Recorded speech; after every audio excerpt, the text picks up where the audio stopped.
If you ever hear your own voice calling your name from the dark side of a desert highway, don't answer. Don't even look. It starts as a whisper. Then the smell hits.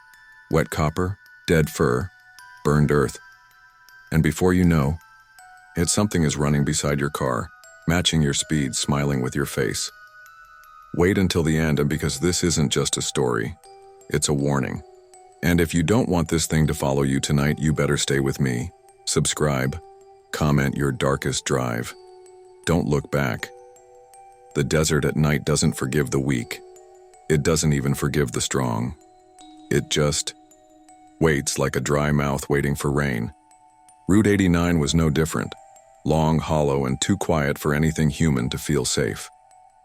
Mark Holloway, 38, kept his hands locked on the steering wheel. Beside him, his brother Eli, 27, stared into the endless black with a rifle across his lap, not loaded for war but for memory.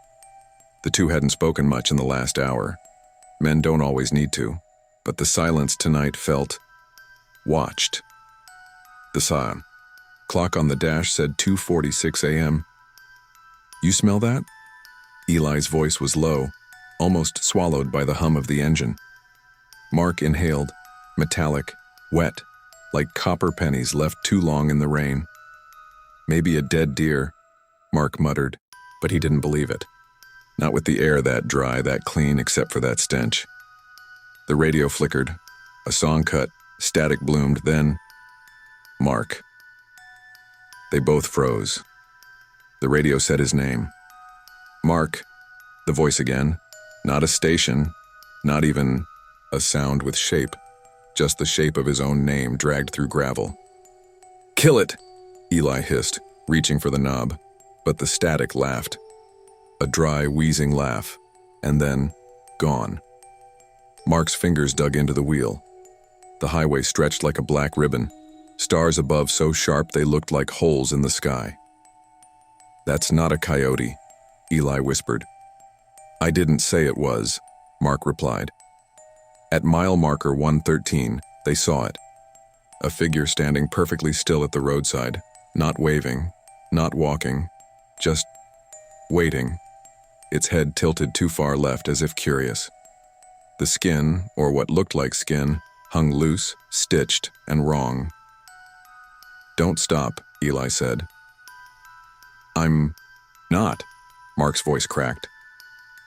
The figure raised its arm. Long, thin, and the hand. It wasn't a hand. It was more like something wearing the memory of a hand. And then, in the reflection of the side mirror, the figure smiled. Not. With its mouth never moved. The smile came from somewhere inside the sound around them. "Turn back." The words came from the back seat. Mark slammed the brakes. The truck shuddered. Empty. The back seat was empty. "You heard it too?" Eli said, his hand trembling over the rifle. "I heard it." The desert was silent again. No figure, no smell, only the long stretch of black ahead. If you're still here, don't blink, because this road doesn't like when you miss a detail. Subscribe, drop a comment with your darkest drive, and wait for the end. That's when it starts hunting. The road behind them was empty, or it pretended to be. Mark pushed the truck past 70. The tires howled against the cracked asphalt. But that stretch of Route 89, it felt endless, like the road was folding back into itself. Eli kept his eyes fixed on the side mirror. His finger twitched over the rifle's trigger guard. "How far to the next town?" Eli asked. 40 miles, Mark said, but his voice betrayed him. He'd driven this route 100 times. He'd never seen mile marker 113 before tonight. The desert was wrong. The stars didn't move. The radio stayed dead. Then came the sound, soft, wet, like hooves dragging through mud. But there was no mud out here. Eli slowly rolled the window down an inch. The air that rushed in was colder than it should have been. And underneath it, that smell, burned copper and rotting hair. "Something's pacing us," Eli said. Mark glanced left. Nothing but sagebrush. Glanced right. Blackness. and then he saw it. The shadow. It was running alongside them, not quite touching the road, not quite touching the earth. Its legs bent wrong, its back arched too high. It didn't have a face, or maybe it had too many. "Don't look at it," Eli warned, his voice a dry whisper. "I already did," Mark said. The shadow turned its head, if that's what it was, and for a second, Mark swore he saw his own eyes staring back. The truck lights flickered, the engine hiccuped, the dashboard clock jumped from 2:58 to 4:13 in a single blink. "We lost time," Eli muttered. Mark gritted his teeth. "I don't care about time. I care about getting off this road." The shadow disappeared, but the smell stayed. That's the thing about skinwalkers. They don't chase you like wolves. They stay close. They whisper. They rot the air until you start rotting inside. Eli finally spoke again. "You know what they say, right? If you see it, it knows your name. If it calls you twice, I don't say it," Mark snapped. Eli's mouth shut tight, but the radio didn't. "Eli." They both froze. "Eli, come outside." The voice was their mother's. She'd been dead 12 years. Eli's knuckles went white around the rifle. His lips trembled, just for a second. "Don't listen," Mark hissed. "It's not her."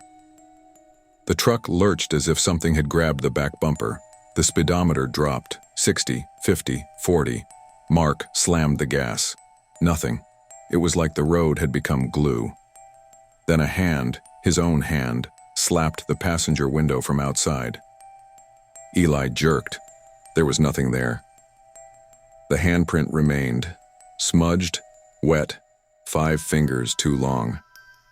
"Don't stop," Eli said, voice tight. "Whatever you do, don't stop now." Mark didn't answer.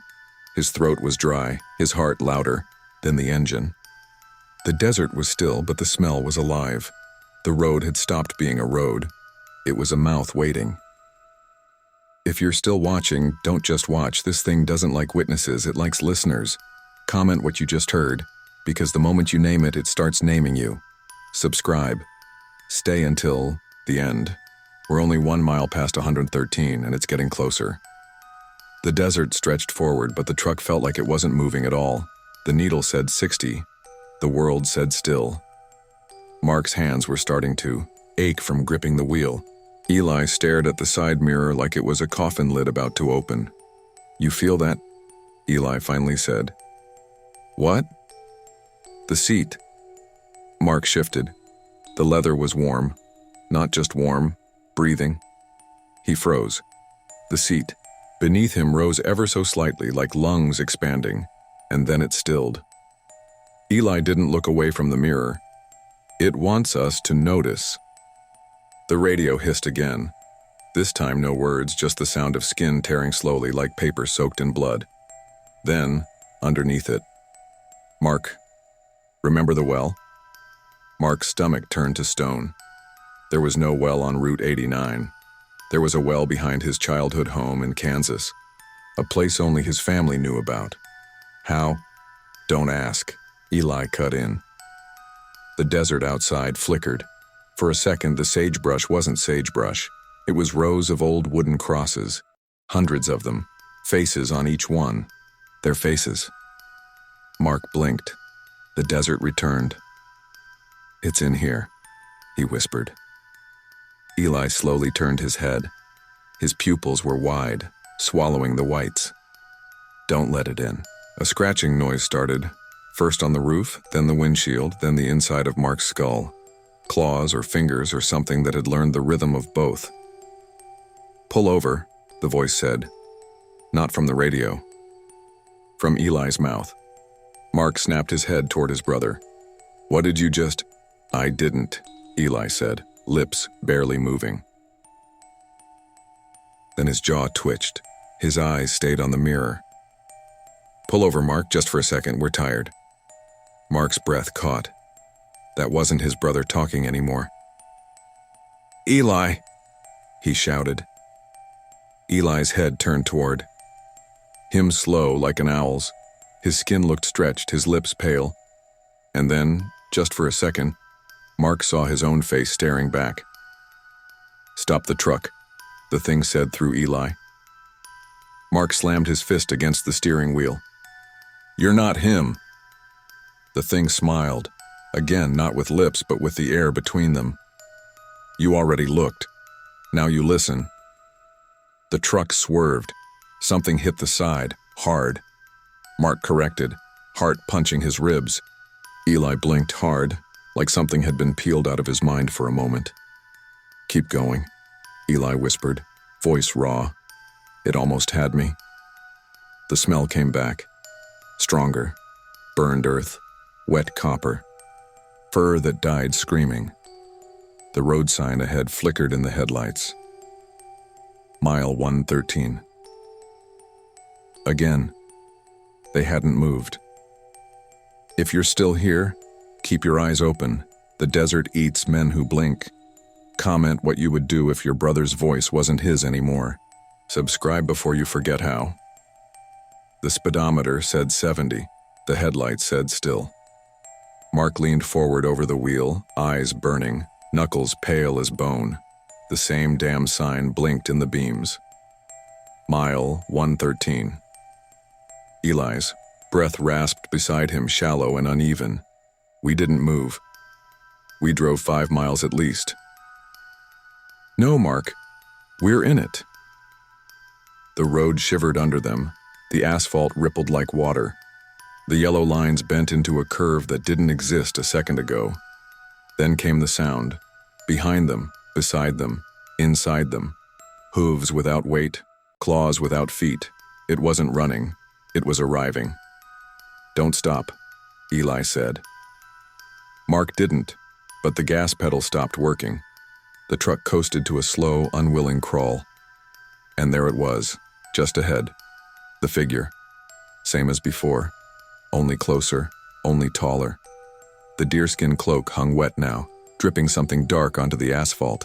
Its face. Still a question mark, still wrong. But in the beams of the headlights, it had his father's eyes. "Dad?" Eli whispered. The figure tilted its head, and the voice came, both from the night and from their own skulls. "Come on, boys, you're going the wrong way." The temperature inside the cab dropped.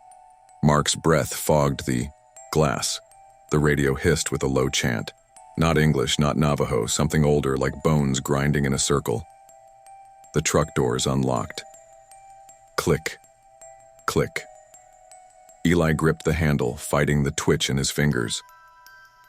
"It's not him," Mark barked. "You know that." The figure smiled, again, not with lips, with the air around it. It started walking backward step by step, drawing them in. Mark slammed the wheel left, tires screeched, desert dust roared, but when the lights cut across the sagebrush, the same sign flashed again. Mile 113. "We're rats in its ribs," Eli said. Then came the pounding. Roof first, then windshield, then rear window. Each slam like a deer skull cracking against steel. "It wants us out," Mark gritted. "Then let's give it something it doesn't want," Eli hissed, loading the rifle. The smell choked them now. Rot, wet fur, the iron of blood that never dried. "Don't shoot unless you see its real face," Mark warned. "And how do we know?" "You'll know." The truck lights flickered. For a moment, the desert was gone. They were children again, standing by that old well in Kansas, hearing their mother call them in for supper. Then the vision snapped, leaving only the empty road and the tall figure, now standing in the middle of their lane.